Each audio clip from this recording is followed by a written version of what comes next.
Então, eu vou mostrar agora primeiro algumas fotos da peça, enfim, eu vou compartilhar aqui algumas fotos da peça. A gente vai ver algumas fotos da peça.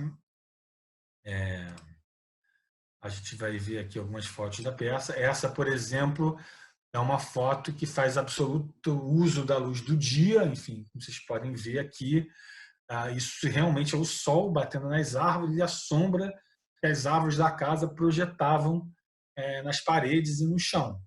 Então, essa era uma cena que acontecia no exterior.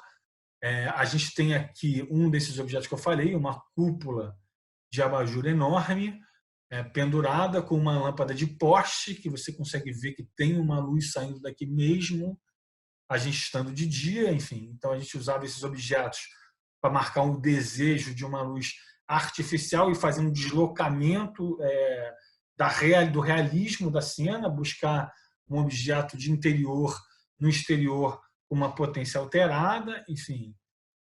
Essa aqui já é uma luz que é absolutamente artificial, mesmo vocês vendo que tem o dia lá fora, essa luz que invade essa janela é uma luz que foi feita artificialmente. Então, ela acontecia independente de que sessão você tivesse, se você estivesse nas 14 horas, na sessão de 14 ou na sessão de 16 horas, e ela era artificial, apesar dela poder passar, sim, por uma luz do sol entrando pela porta ou pela janela. Enfim. E aqui, sim, a gente já via uma busca da visualidade do Hopper, dessa luz dura que entra, que marca o chão, e etc, etc. Aqui também a gente tem um objeto, que é o objeto que está iluminando ela, enfim, então a gente tem um objeto de luz artificial aqui dentro, que é o que ilumina ela aqui. Então a gente vê exatamente uma luz artificial que convive com a luz do dia, sem que você possa dizer com muita clareza se ela é fruto da luz do dia ou não. Assim. Aqui, numa cena da sessão de 16 horas, quando a intensidade da luz do dia já estava menor, a gente consegue perceber mais a potência desses objetos que a gente colocou do lado de fora, que trabalhavam com lâmpadas de poste que foram feitos para a peça especificamente. Assim. E aqui, nele, a gente tem uma luz absolutamente artificial, né? Tem uma luz artificial incidindo nele, apesar da gente estar no exterior, da gente contar com a luz do dia. Enfim. Aqui também a gente tem a cena na sessão de 16 horas, a gente tem uma contraluz, uma luz de chão artificial, que cria essa silhueta no corpo dos dois atores, que marca, que desenha o corpo deles, e a luz que está iluminando eles e a luz do dia que está entrando pela janela. Então a gente tem aí um convívio de luz artificial e luz natural, enfim. E aqui a gente ainda tem uma última foto, que sim, já uma cena absolutamente noturna, naquele mesmo espaço onde vocês viram as sombras das árvores, aqui com uma luz completamente artificial, totalmente criada para a cena, porque a cena já é completamente noturna. Enfim.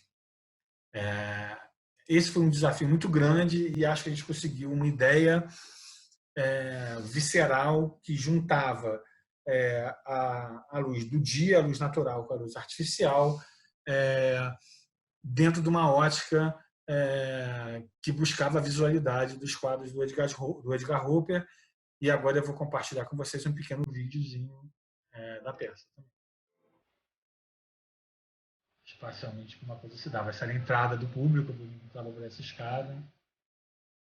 Essa era uma cena de exterior. Essa chuva era artificial, era criada, ela existia em todas as sessões.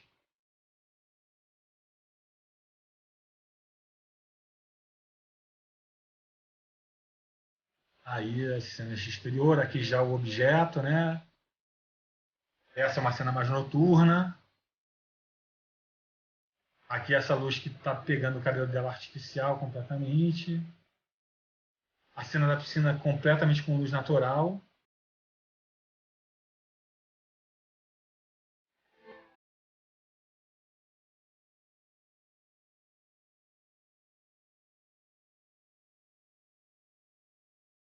Aqui a luz no cabelo dela artificial por completo. Essa também completamente artificial. Essa artificial completamente.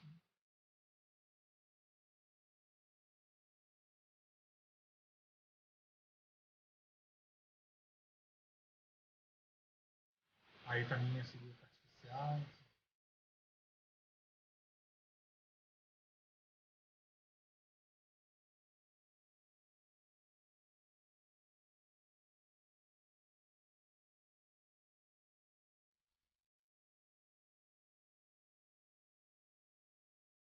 terceira peça da qual eu vou falar, ela é uma peça chamada Hamelin. É uma peça muito difícil de montar, é um texto de um espanhol chamado Juan Mayorga. A instalação no Rio foi do André Pasleni, o diretor André Pasleni, que é um diretor que é radicado no Rio de Janeiro e em Portugal, e tem residência tanto no Rio quanto em Lisboa. A peça é muito difícil de montar. O,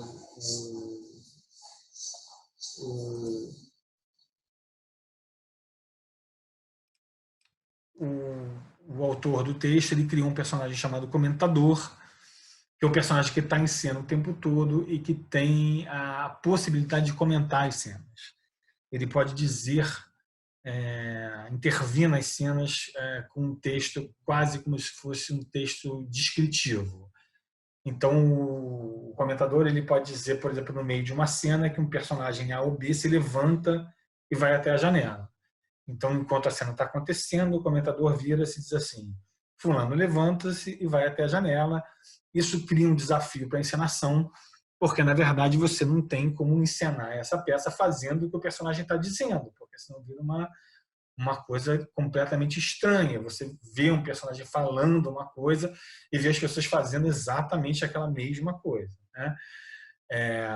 A dificuldade para a gente que é da área técnica, ela acontece muito em função de existir um trecho específico do texto, que eu vou ler para vocês aqui agora, que é um trecho do texto em que o personagem comentador diz que essa peça não tem cenários, não tem iluminação e não tem figurinos. Isso cria uma dificuldade muito grande no fazer a peça, porque, na verdade, a gente não sabe muito para onde ir, visto que a gente tem um personagem que diz que não tem nenhuma das coisas técnicas relacionadas à peça. Enfim.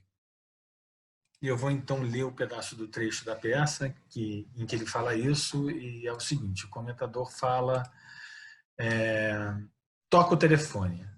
Monteiro sabe que pode ser importante, porque pediu para ninguém me passar chamadas. É Júlia. Está na escola com Jaime. Pelo canto do olho, Monteiro observa Chico e Fernanda. Chico olha para as coisas como se estivesse no museu. Fernanda ainda parece intimidada. Nunca esteve num lugar assim. Talvez você, espectador, já tenha se sentido assim alguma vez. Depende de você criar essa sensação. Hamelin é uma peça sem luzes, sem cenários, sem figurinos. Uma peça em que as luzes, os cenários e os figurinos são colocados pelo espectador. Monteiro diz: estou indo para aí, ou daqui a meia hora estou aí, e desliga. Ou seja, é uma peça em que um personagem diz que não há luz, não há cenário e não há figurino. Então, como encenar isso era a questão que se colocava. E a gente já tinha tido uma experiência antes com o André Pasleni numa outra peça chamada Pequenos Trabalhos para Velhos Palhaços. E nessa experiência a gente tinha conseguido chegar a uma coisa muito bacana, que eram os atores manipulando tudo de dentro da cena. A gente não tinha nenhuma intervenção externa. Ou seja, na verdade, quando acontece uma mudança de luz numa peça, e fica tudo vermelho, você cria uma luz vermelha, o cenário fica tudo vermelho, o espaço fica tudo vermelho. Isso é uma intervenção externa. Ninguém que está participando efetivamente da peça em cena fez alguma coisa para que ficasse tudo vermelho. Quando a gente fez essa peça dos palhaços, a gente já tinha tido essa ideia e já tinha trabalhado com isso, que era uma coisa completamente comandada pelos atores, porque está dentro de cena. Ou seja, tudo que acontece na peça deve acontecer verdadeiramente. Deve acontecer de verdade, deve fazer parte da ação que está ali. Porque aí você tem luz, mas é uma luz que é integrada no que a gente chama de espaço diegético da cena. Enfim, ela não é uma luz externa, ela é uma luz que tenta criar uma dramaturgia visual. Ela faz parte do que de fato está acontecendo em cena.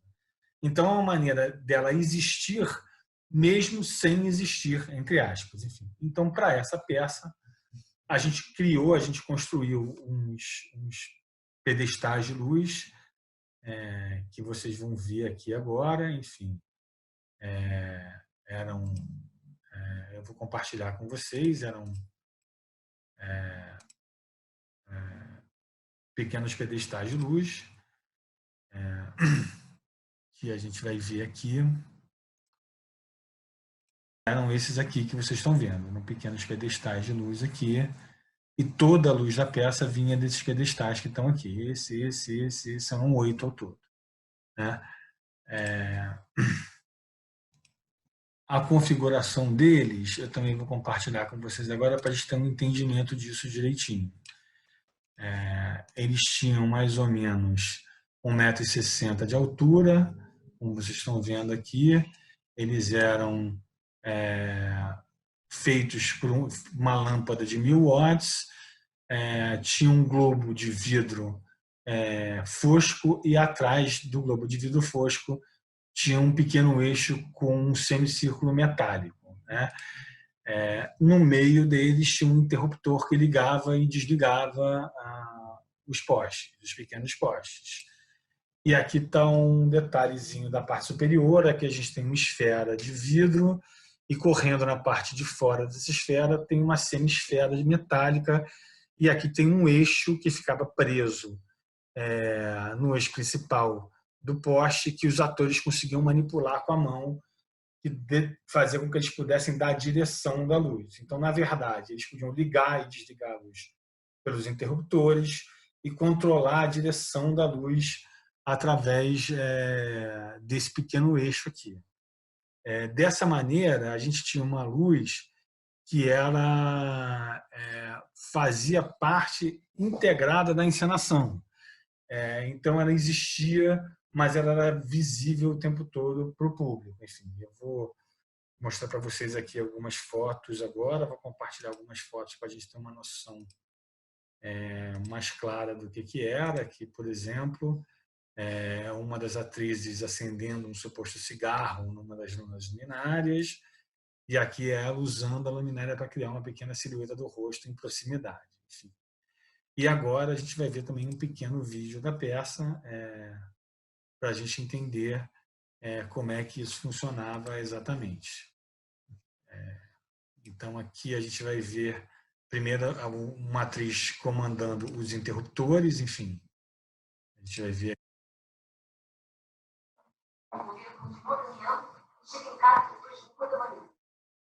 Ela mesma criava uma nova configuração de luz ao ligar ou desligar os aparelhos. Assim.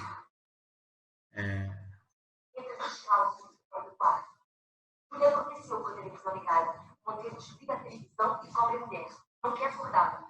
Ela fala, sem abrir o olho, teve uma briga na escola. E aqui a gente vai ver uma segunda parte, onde fica mais nítida o eixo de movimento da lâmpada. Mexendo na lâmpada. Imaginar uma cozinha suja, caótica, de imaginar como a suja de todo o apartamento, o chão, o cachorro. Aqui também cheiro limpo, de criança. Fernanda leva água para a criança do sofá, e mamadeira para a criança do piso. Aí ele mexe no ângulo, ele cria uma nova direção para a luz. Tá? A mesma coisa acontecia em relação à cenografia. A cenografia, como vocês viram naquela foto, a gente pode compartilhar a foto novamente, ela era feita fundamentalmente de um espaço completamente vazio, né? Era um espaço que tinha mesas e cadeiras, não é essa foto, é um espaço que tinha mesas e cadeiras e que era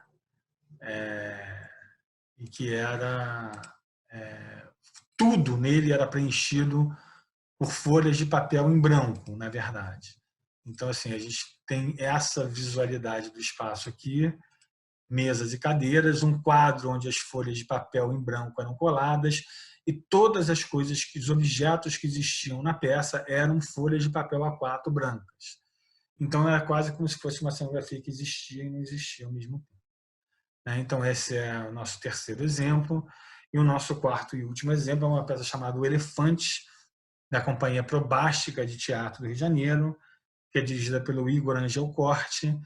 E essa peça é uma peça que se passa no futuro, é uma peça de teatro futurista. E teatro futurista, vocês sabem que é muito difícil de fazer. Enfim, o teatro tem uma dificuldade muito grande de criar o futuro, né? Ele está preso a um espaço, é difícil a dramaturgia futurista para o teatro. O cinema não, o cinema cria nave espacial, cria robô, o teatro não tem nada disso. E essa peça se passa num período futuro onde inventou-se uma pílula em que as pessoas tomam e não envelhecem mais. Quando as pessoas não envelhecem mais, o que acontece é que, mas existe um lugar específico dentro dessa geografia em que quem quer envelhecer pode ir para lá para envelhecer. Se você quiser envelhecer normalmente, você pode ir para lá e envelhece normalmente. Todos aqueles que tomam a pílula não envelhecem. O que acontece nessa peça é que uma pessoa que foi para esse lugar onde se envelhece normalmente volta para o lugar onde as pessoas não envelhecem porque tomam a pílula e chega nesse lugar onde as pessoas não envelhecem e ela se depara com os pais dela, por exemplo, parecendo que tem 20 anos, cada um deles com mais de 100 anos. E ela tem 60 anos e parece efetivamente ter 60 anos. E essa pessoa resolveu voltar porque ele é um fotógrafo e ele está perdendo a visão. E ele não consegue mais fazer o que ele ama fazer, que é fotografar, porque ele está perdendo a visão. E resolve voltar para esse lugar onde as pessoas não envelhecem para ver se tem alguma coisa que possa ser feita para ele não ficar cego, né? Nessa peça, a gente fez o seguinte com a luz. A gente criou uma estrutura onde todos os refletores que o teatro me disponibilizava, à exceção dos recortes, que são refletores que podem projetar imagens, todos os refletores que o teatro me disponibilizava foram usados para fazer uma geral branca. Era uma arena circular o espaço. E essa geral branca, ela começava a diminuir de intensidade a partir do momento que o primeiro espectador pisava no espaço. Então, para vocês terem uma ideia, eu vou só compartilhar uma coisa aqui, que é um roteiro de luz. E vocês veem aqui que eu tenho uma memória 2 linkada à memória 3 e a duração desse efeito é de 60 minutos, ou seja, ele demorava 1 hora para acontecer. O que significa que quando começava o off da peça, a luz, que era uma geral branca, com todos os refletores que a casa tinha, menos os recortes, começava a cair e ia até o zero em 60 minutos. Certo?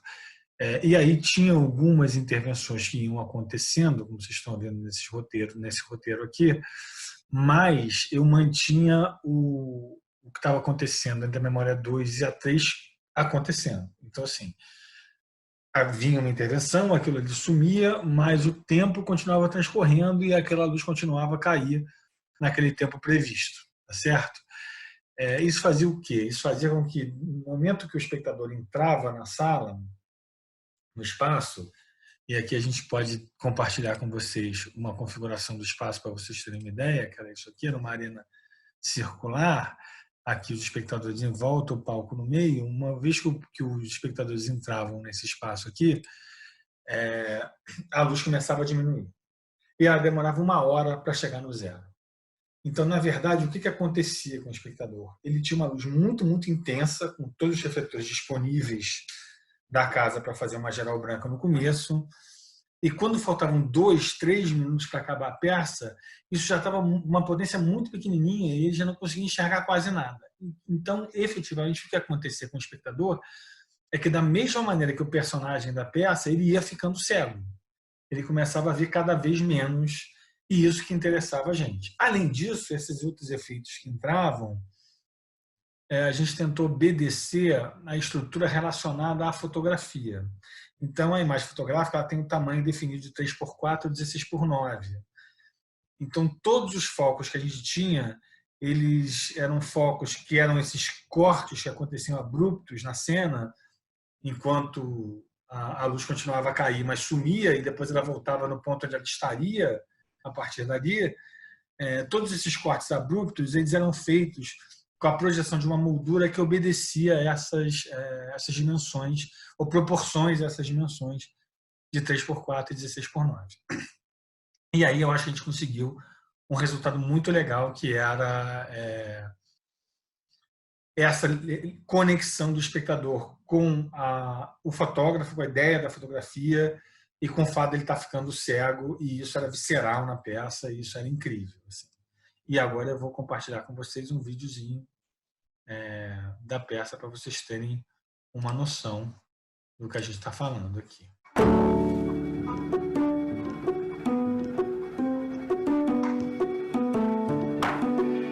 Ali vocês viram já a proporção desses 3x4 e 16x9, né? A moldura. Aí com tudo aberto completamente.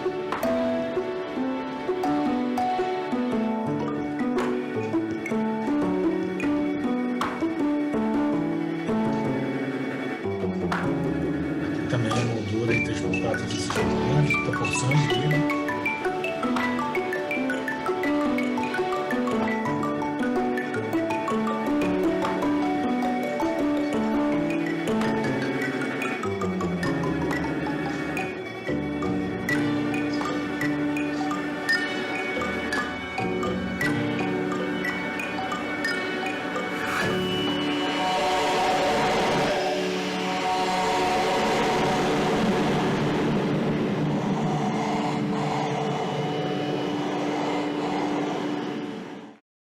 Enfim, esses foram 4 grandes desafios que eu tive na minha carreira. De trabalhar a luz sensorialmente, no primeiro momento, com as cores, não deve haver algum sentido em que basta. De trabalhar uma conexão entre a luz do dia e a luz artificial, não falar comigo como a chuva me deixa ouvir.